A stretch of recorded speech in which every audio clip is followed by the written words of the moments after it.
Hi friends, welcome है हमारे YouTube channels पर।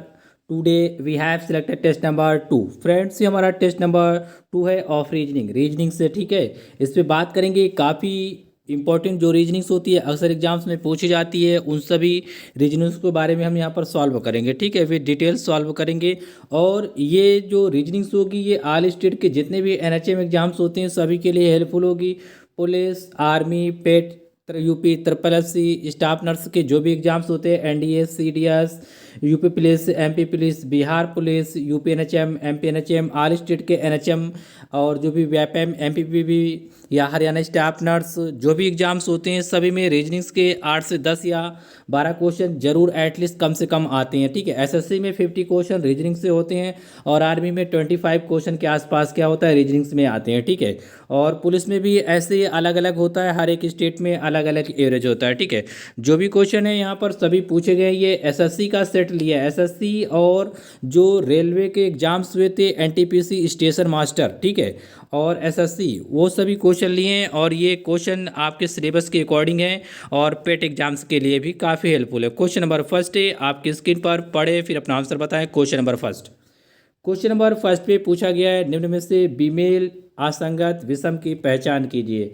जैसा कि ऑप्शन दिए गए हैं, आपको इन्हीं में से आपको बताना होगा। आप पेन कॉपी लेके बैठे और अपने आंसर जरूर बताया करें। आपको मौका मिलता है आपको प्रैक्टिस करने के लिए, तो आप बेहिचक यहाँ पर प्रैक्टिस किया करें और अपने आंसर बताया करें। इससे आपका टेस्ट कॉन्फिडेंस अच्छा होगा। क्या होगा इसका राइट आंसर? इसका जो राइट आंसर होगा ऑप्शन ए होगा। क्या? सॉरी, ऑप्शन ए इसका राइट आंसर होगा। क्या? ऑप्शन ए, कुत्ता या डॉग। इनमें जो फीमेल दिख रहा है या फीमेल है या असंगत है या ऑड है, वो कौन है इसमें? वो ऑप्शन ए पर मेंशन है। बाकी जो बी सी डी पे दिए गए हैं, ये सभी क्या है, दूध देने वाले घरेलू जानवर हैं। कैसे? ये दूध देने वाले डोमेस्टिक एनिमल्स हैं। और कुत्ता भी पाला जाता है, लेकिन क्या है, वो दूध नहीं देता। ठीक है, कुत्ता दूध नहीं देता, ये बात का ध्यान रखना है, आपको नोट करके रखना है। कुतिया दूध देती है। कौन देती है? कुतिया दूध देती है। इसलिए आपको ध्यान रखना है कि अगर आप सोच रहे हो कि कुत्ता भी दूध देता है, तो नहीं, ये बात गलत है। कुत्ता दूध नहीं देता। ठीक है, कुतिया दूध देती है। कौन? ये विच होती है ना, विच, हाँ, वो दूध देती है। डॉग दूध नहीं देता। बाकी ये जो घरेलू दूध देने वाले जानवर है और इनके दूध का उपयोग किया जाता है। ठीक है, इनके दूध का उपयोग किया जाता है। और कुत्ता पहली बात दूध नहीं देता और कुत्ते के दूध का उपयोग भी नहीं होता। ये सभी घरेलू जानवर हैं जो दूध देते हैं। ओके, उम्मीद करता हूँ आप समझे होंगे। यहाँ पर देख सकते हैं, कुत्ता को छोड़कर बाकी सभी घरेलू दूध देने वाले जानवर हैं। ये एसएससी 10+2 और स्टेशन मास्टर में क्वेश्चन पूछा जा चुका है। ठीक है, नेक्स्ट क्वेश्चन है आपकी स्क्रीन पर। क्वेश्चन नंबर 2 पढ़े फिर अपना आंसर बताएं। क्वेश्चन नंबर 2, यहाँ पर क्वेश्चन नंबर 2 पे पूछा गया, एक व्यक्ति पश्चिम की ओर चला। डायरेक्शन से है ये क्वेश्चन। वह दाएं मुड़ा, दाएं मुड़ा, फिर दाएं मुड़ा, अंत में बाईं ओर मुड़ा। अब वह किस दिशा की ओर चल रहा है आपको बताना है अकॉर्डिंग टू ऑप्शन। मैंने कई बार आपको बताया है कि इस प्रकार के क्वेश्चन कैसे सॉल्व करेंगे। हमेशा मैं बताता हूँ, इस बार भी बता रहा हूँ। ठीक है, ऊपर नॉर्थ होगा हमेशा सॉल्व करने के लिए। ठीक है, नीचे साउथ होगा, इधर ईस्ट होता है, और हमारे लेफ्ट हैंड की तरफ क्या होगा, वेस्ट होगा। तो आपको ध्यान रखना है, उत्तर, दक्षिण, पूर्व, पश्चिम। ये पश्चिम है, वेस्ट फॉर पश्चिम। ठीक है, अब इसी के अकॉर्डिंग हम सॉल्व करेंगे क्वेश्चन को। पश्चिम दिशा की ओर जा रहा है, मतलब हम इस दिशा की ओर लाएंगे। ठीक है, अब इसे सॉल्व करते हैं। एक व्यक्ति पश्चिम की ओर चला, तो मान लेते कोई व्यक्ति का इनिशियल जो स्टेज होगा यहाँ पर होगा पश्चिम दिशा की ओर चला। ठीक है, हमने उसे पश्चिम दिशा की ओर ले आए। फिर वह दाएं मुड़ा, तो जब व्यक्ति कोई होगा पश्चिम दिशा की ओर मुंह किए खड़ा होगा इधर की ओर, तो उसका जो दाहिना हाथ होगा ना वो ऊपर की ओर होगा। वो दाएं मुड़ा तो मतलब दाईं ओर हमने उसे मुड़ा दिया। ठीक है, फिर दाएं मुड़ा, दोबारा क्या हो रहा है, दोबारा दाएं मुड़ा। जब वो नॉर्थ की ओर मुंह करके खड़ा होगा ना, तो उसका जो दाहिना हाथ होगा राइट हैंड, ठीक है, दाहिना मतलब होता है राइट हैंड, वो इधर की ओर होगा, दाएं मुड़ा। अंत में देखिए क्या हुआ, ये दाएं मुड़ा। और फिर इसके बाद क्या होता है, अंत में वो बाईं ओर मुड़ता है। ठीक है, किधर मुड़ता है, बाईं ओर। तो मान लो कि कोई व्यक्ति यहाँ पर होगा, तो बाईं ओर जब मुड़ेगा तो बायां उसका ऊपर की ओर होगा। ठीक है, ऊपर की ओर। तो यहाँ पर लास्ट में क्वेश्चन में पूछा गया था, अब वह किस दिशा की ओर चल रहा है। तो ऊपर क्या बताया था मैंने आपको, नॉर्थ बताया था। ऑप्शन सी इस प्रकार से राइट आंसर होगा। क्या? Option C. इसे आप दोबारा समझ सकते हैं। यहाँ पर क्वेश्चन को देखिए पहले कि देखिए, एक व्यक्ति पश्चिम की ओर चला, तो ये व्यक्ति का इनिशियल स्टेज था जहाँ से उसने चलना प्रारंभ किया था, ठीक है। पश्चिम की ओर आ गया, पश्चिम के बाद क्या हुआ, वह दाएं मुड़ा था। तो जब पश्चिम की ओर मुंह करके खड़ा होगा तो उसका दाहिना हाथ तो इधर की ओर होगा, ऊपर की ओर, तो नॉर्थ की तरफ होगा, ठीक है। फिर कह रहा है फिर दोबारा वो दाएं मुड़ा था, जब वो नॉर्थ की ओर मुंह किए खड़ा होगा तो उसका दाहिना हाथ इधर होगा, अंत में वह क्या हुआ, बाएं ओर मुड़ा। तो जब वो व्यक्ति पूरब की ओर मुंह करके खड़ा होगा ना, तो उसका जो बायां हाथ होगा वो ऊपर की ओर होगा। तो ये नॉर्थ है, नीचे क्या बताया था मैंने, साउथ बताया था, ठीक है। तो वो किधर की ओर चल रहा है या किधर की ओर जा रहा है, नॉर्थ की ओर जा रहा है। ऑप्शन सी इस प्रकार से राइट आंसर है। दोबारा इसे देख ले, पश्चिम की ओर गया, पश्चिम के बाद क्या हुआ, दाहिनी ओर मुड़ा, दाहिनी ओर मुड़ने के बाद फिर वो दाईं ओर मुड़ा था, फिर वो दाईं ओर मुड़ा था, ये मुड़ गया दाईं ओर, ठीक है। अंत में क्या हुआ, बाईं ओर मुड़ा, तो ये ऊपर की ओर बायां हाथ है, ठीक है, ऊपर की ओर बायां जाएगा, तो इसका मतलब वो कहाँ जा रहा है, नॉर्थ साइड जा रहा है, ठीक है। ऑप्शन से इस प्रकार से राइट आंसर है। ओके, चलते हैं नेक्स्ट क्वेश्चन पर। क्वेश्चन नंबर है आपकी स्क्रीन पर 3। क्वेश्चन नंबर 3 पढ़े फिर अपना आंसर बताएं। ऐसे क्वेश्चन हमेशा 100% एग्जाम्स में पूछे जाते हैं। इस प्रकार के ऐसे क्वेश्चनों की हम प्रैक्टिस जरूर कराते हैं आपको, ठीक है। यहाँ पर देख लें, दिया गया है क्वेश्चन है, इसको यहाँ पर सिंबल्स दिए गए, इनको यहाँ पर पुट करना है, फिर इसके बाद इसे सॉल्व करना है। यहाँ पर बताया गया एक्स का अर्थ प्लस है, जेड का अर्थ डिवाइड है, वाई का अर्थ माइनस है, पी का अर्थ मल्टीप्लाई है। तो दिए गए समीकरण का मान ज्ञात करने, जो ये इक्वेशन दिया गया है यहाँ पर, इसका हमको वैल्यू फाइंड करना है। What is the value of given equation. Okay, हमें इसका वैल्यू फाइंड करना है। तो अब इसे कैसे सॉल्व करते हैं, चलिए सॉल्व करते हैं। क्वेश्चन पढ़ लें आप अच्छे से और वीडियो को पॉज करें और इसे सॉल्व करें, ठीक है। आपको मौका मिलता है यहाँ पर सॉल्व करने के लिए, तो आप सॉल्व किया करें और अपने आंसर बताया करें वीडियो को पॉज करके, ठीक है। तो आप देख सकते हैं यहाँ पर 10 मेंशन है, ठीक है, 10 लिखा है। यहाँ पर पी का अर्थ क्या है, देखिए जहाँ पर लिखा होगा जो जो वहीं से हम लेते जाएंगे। पी का अर्थ क्या है, मल्टीप्लाई का सिंबल है, ये मल्टीप्लाई के बाद क्या आएगा, 2 आएगा। फिर ये एक्स लिखा है, एक्स का अर्थ क्या है, प्लस, तो हमने क्या किया, +5 कर दिया। फिर वाई का अर्थ क्या है, वाई का अर्थ है माइनस, और इजकल टू का सिंबल लगा है, हमने लगा दिया, ठीक है। अब इसे सॉल्व करेंगे। देखिए यहाँ पर जो जेड है, जेड का मतलब अगर जेड दिया होता है इक्वेशन में तो हम इसे रखते हैं, जेड दिया नहीं गया इसलिए हम इसे रखेंगे नहीं। तो अब इसे सॉल्व करेंगे। सॉल्व करने का तरीका वही है जो हर बार बताते हैं हम आपको कि बॉडमास रूल से सॉल्व किया जाता है, BODMAS, ठीक है। अगर डिवीजन होगा ब्रैकेट ऑफ करेंगे, डिवीजन होगा तो डिवाइड करेंगे, फिर मल्टीप्लाई किया जाता है, फिर एडिशन किया जाता है, लास्ट में सब्सट्रैक्शन किया जाता है, S फॉर सब्सट्रैक्शन होता है। तो यहाँ पर डिवाइड तो दिया नहीं, तो मल्टीप्लाई कर लेते हैं, M फॉर मल्टीप्लाई। तो 10 दूना 20 होगा या 10 टू जा 20 होगा, प्लस का 5 आएगा, प्लस का 5 आएगा, माइनस का 5 होगा, इक्वल टू यहाँ पर ये लगा हुआ, ठीक है। तो 20 + 5 कितना हो जाएगा, 25 हो जाएगा, ठीक है। 20 + 5 कितना हो जाएगा, 25 होगा, माइनस का 5 हो जाएगा। 25 में आप जब 5 माइनस करेंगे तो कितना आएगा, 20 आएगा। तो इक्वेशन को सॉल्व करने पर हमें कितना मिलता है, 20 मिलता है। ऑप्शन सी इस प्रकार से राइट आंसर होगा। क्या, ऑप्शन सी। उम्मीद करता हूँ आप समझे होंगे। इस इक्वेशन को मैं कई बार बता चुका हूँ, इसे नर्सिंग वाले चैनल्स में भी मैंने बताया था इस प्रकार की इक्वेशन को कैसे सॉल्व करते हैं। देखिए BODMAS रूल हमेशा लगाया जाता है, किसी प्रकार ये इक्वेशन यहीं पर ही नहीं लागू होता, मैथ में तो बहुत धाकड़ ये लगाया जाता है जब सिंप्लीफिकेशन सॉल्व किया जाता है, ठीक है। बैंकिंग में सिंप्लीफिकेशन SSC में कई नंबर की आते हैं, तो आर्मी पुलिस वगैरह में भी 1-2 क्वेश्चन दिए जाते हैं, ठीक है। तो हमेशा जब भी इस प्रकार के क्वेश्चन आपको मिले, प्लस माइनस डिवाइड, तो हमेशा ये रूल्स बोला जाता है इसे BODMAS। B से ब्रैकेट, O से ऑफ, D से डिवीजन, M से मल्टीप्लिकेशन, A से एडिशन, S फॉर सब्सट्रैक्शन, मतलब लास्ट में घटाते हैं, ठीक है। तो देखिए हमने उसी प्रकार से किया, डिवाइड दिया नहीं गया था, मल्टीप्लाई दिया था, मल्टीप्लाई कर दिया, 10 टू जा 20 हो गया, फिर प्लस लिखा, ये प्लस कर दिया, और फिर माइनस का 5 था। तो पहले आप क्या करेंगे, यहाँ पर प्लस करेंगे, तो 20 और 5 25 हो गए, माइनस का 5 कर दिया, 20 आ गया आंसर। ओके, ऑप्शन सी में दिया गया है। ओके, उम्मीद करता हूँ समझ गए होंगे। SSC में पूछा गया क्वेश्चन है ये।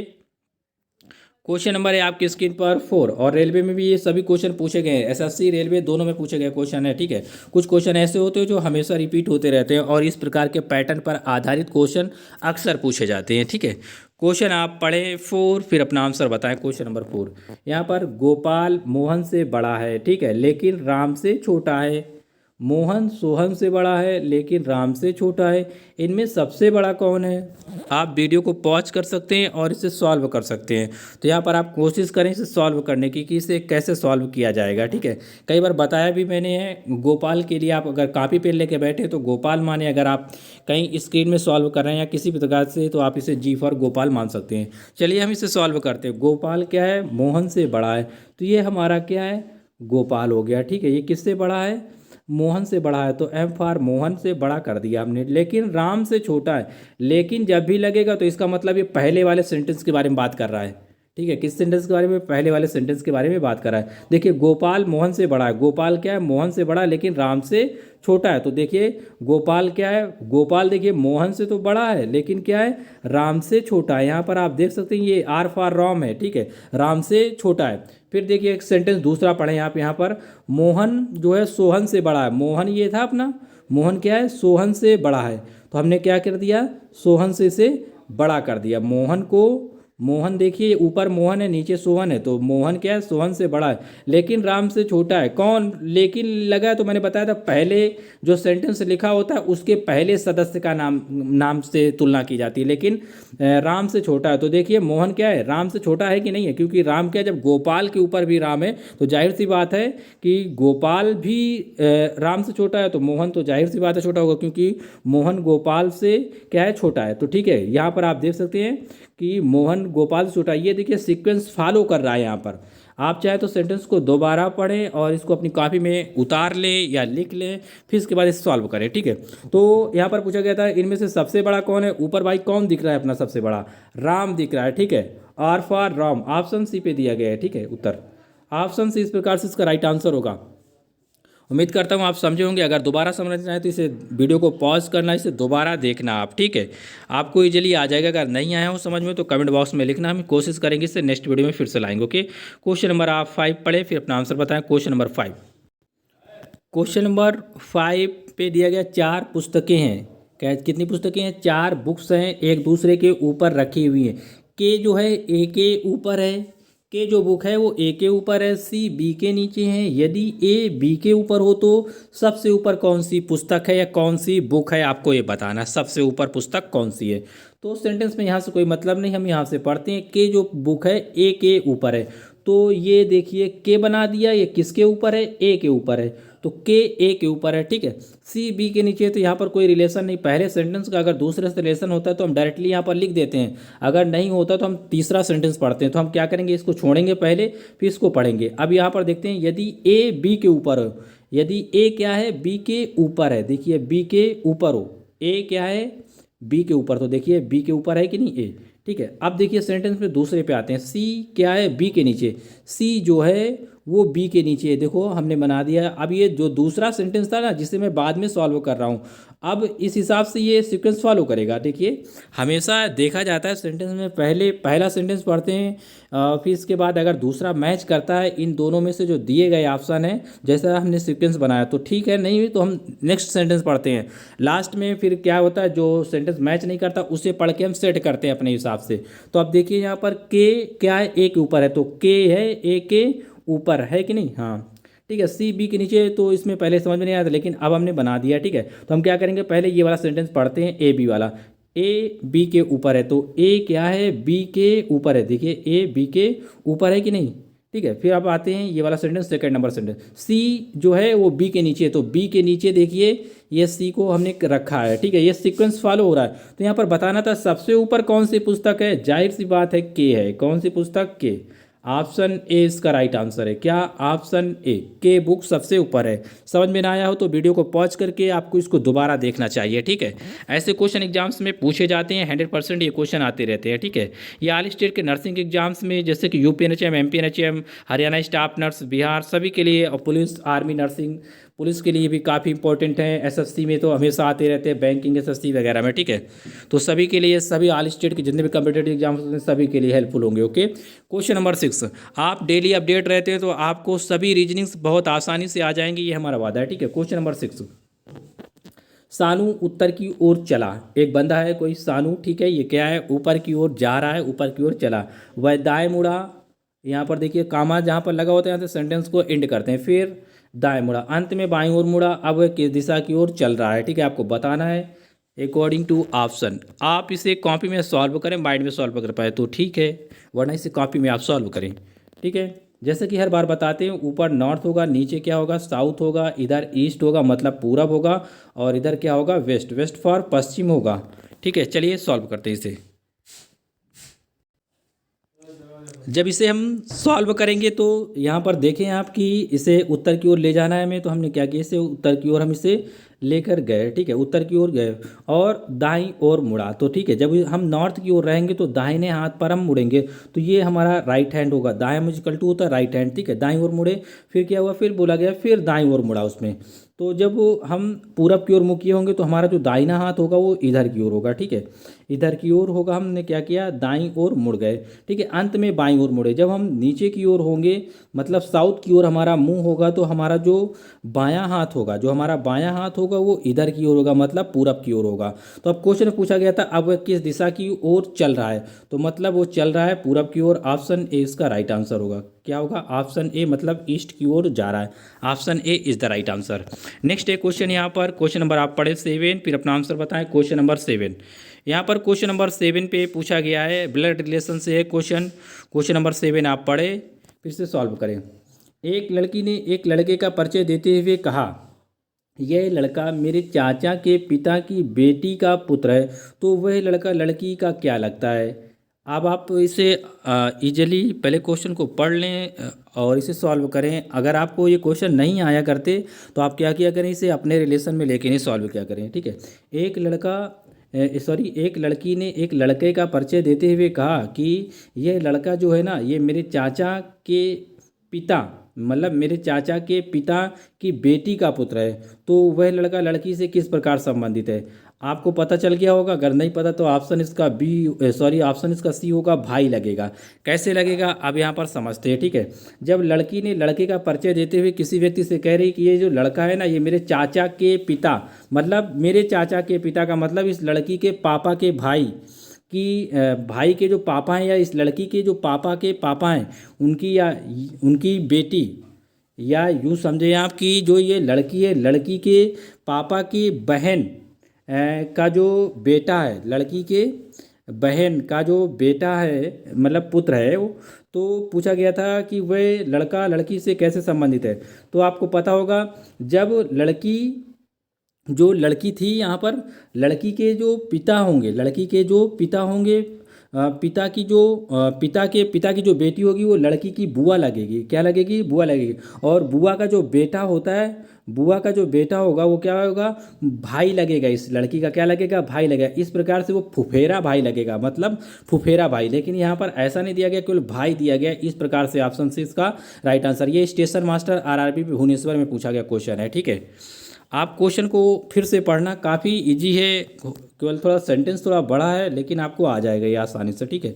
आप सेंटेंस को इसे दोबारा पढ़ना, आ जाएगा आपको, ठीक है। तो यहाँ पर आप पढ़ेंगे, दोबारा इसे सॉल्व करने की कोशिश करें। अगर ना आए तो हमें क्वेश्चन नंबर जरूर लिख के कमेंट करना कि हमें ये क्वेश्चन नहीं आया, हम इसे दोबारा आपको समझाएंगे अच्छी तरह से। क्वेश्चन नंबर 8 है, ममता का परिचय देते हुए सुरेश ने कहा कि यह मेरे दादा की इकलौती पुत्री है, तो ममता का सुरेश से क्या संबंध है। काफ़ी इजी क्वेश्चन है, वीडियो को पॉज करें और इसे सॉल्व करें और अपने ऑप्शन जरूर बताया करें आप। ममता का परिचय देते हुए सुरेश ने कहा, ममता का परिचय देते हुए सुरेश ने कहा, यह मेरे दादा की इकलौती पुत्री है, मतलब यह मेरे दादा की इकलौती पुत्री है। ममता का परिचय देते हुए सुरेश कह रहा है, ये जो ममता है ना, ये मेरे दादा की इकलौती पुत्री है, मतलब जो सुरेश के पापा की क्या है, बहन है, तो इसका मतलब क्या है, ये सुरेश की कौन है, बुआ है। कौन, बुआ है। ऑप्शन सी, ऑप्शन बी इसका राइट आंसर है। क्या, ममता का सुरेश से क्या संबंध है, बुआ का संबंध है। क्वेश्चन आप इसे फिर से पढ़ना और इसे सॉल्व करना, आसानी से आपको आ जाएगा, इसे आप ठंडे दिमाग से सॉल्व करेंगे, आ जाएगा आपको। ओके, नेक्स्ट है क्वेश्चन आपकी स्क्रीन पर, क्वेश्चन नंबर 9। क्वेश्चन नंबर 9 आप पढ़े फिर अपना आंसर बताएं। क्वेश्चन नंबर 9,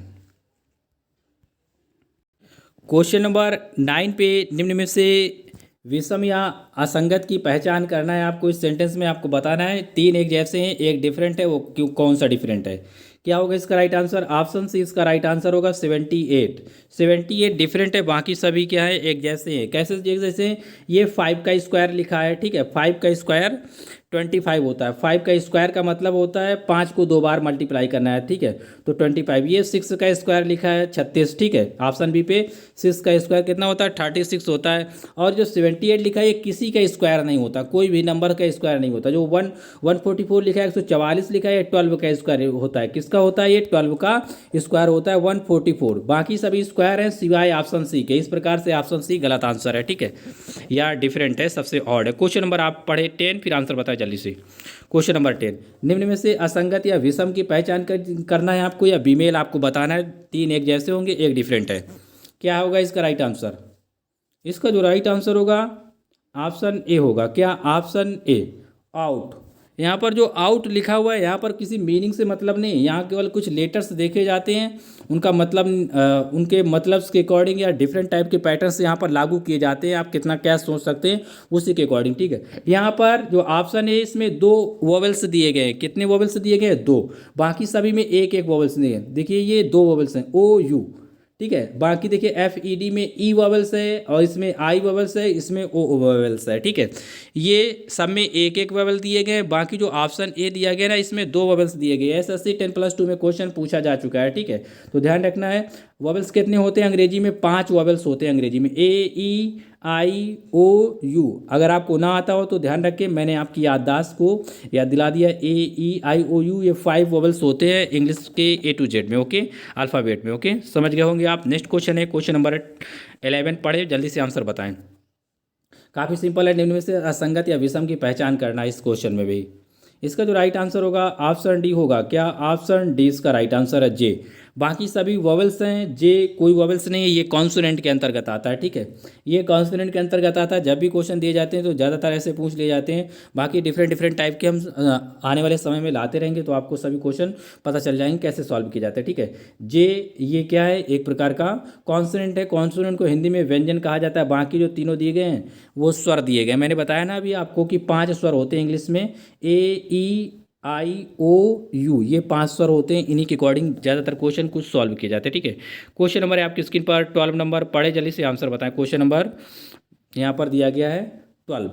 यहाँ पर पहले क्वेश्चन पढ़ ले, फिर उसके बाद आंसर देखेंगे। ऑप्शन डी बाद में दिखाएंगे आपको, ठीक है। D4 यहाँ पर 4 दिया गया है, और कवर इजकल टू 63 लिखा है। बेसिस का मान बताना है आपको कि कितना होगा यहाँ पर, ठीक है। हम इससे पहले सॉल्व करते हैं। यहाँ पर देखिए यहाँ पर डी इजकल टू, जैसे कि ए इजकल टू ए फॉर 1 होता है, बी फॉर 2 होता है, मतलब सी इजकल टू 3 होता है, डी इजकल टू 4 होता है, ई इजकल टू 5 होता है। जैसे कि अल्फ़ाबेट टोटल लिखा होता है ना, ABCD टोटल, तो जेड जो नंबर होता है जेड इजकल टू 26 होगा, क्योंकि टोटल अक्षर 26 होते हैं, लास्ट अक्षर क्या होता है? जेड होता है। तो इसी प्रकार से इन्हें सॉल्व किया जाता है। ABCD आप पूरी लिख लेना, ABCD ऐसे करके, ठीक है, 1 2 3 4 ऐसे करके सीरियल से आप इन्हें नंबर दे सकते हैं। तो अब इसे सॉल्व करते हैं, ठीक है।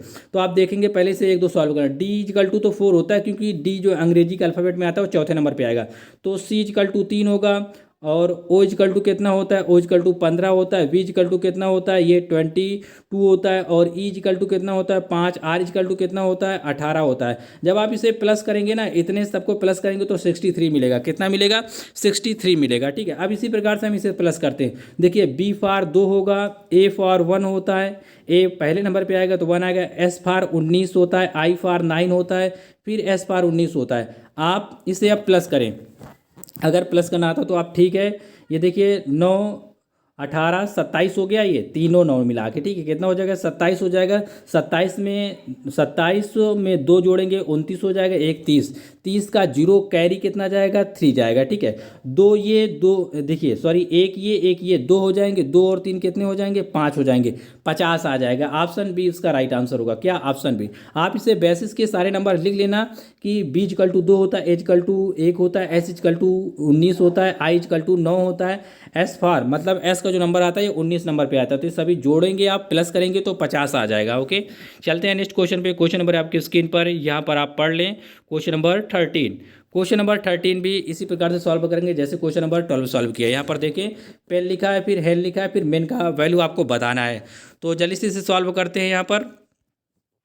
तो पी फॉर देख लेते हैं। पी फॉर कितना होता है? 16 होता है। ई फॉर 5 होता है। एन फॉर 14 होता है, ठीक है। जब आप इसे प्लस करेंगे, सभी को प्लस करेंगे, देखो 5 6 11 होता है, 11 में 4 प्लस करेंगे तो 15 आ जाएगा, और कैरी 1 जाएगा। 1 2 3 35 आ जाएगा, ठीक है, 35 आ गया। इसका मतलब इसमें भी सीधा साधा नंबर जोड़ा गया, ठीक है। इसमें H फॉर 8 होता है, E फॉर 5 होता है, N फॉर 14 होता है। ये आप जब प्लस करेंगे तो कितना आएगा, ये 13 आ जाएगा, 13 और 14 कितना हो जाएगा, 27 हो जाएगा, ठीक है। अब इसी प्रकार से इसके लिए सॉल्व करते हैं मेन के लिए। मेन में M फॉर कितना आता है, M फॉर 13 आता है, कितना, M फॉर 13 होगा। जब भी आप ABCD लिखेंगे तो M 13 नंबर पे आता है, E फॉर 5 आएगा और ये कितना आ जाएगा, 14 आ जाएगा।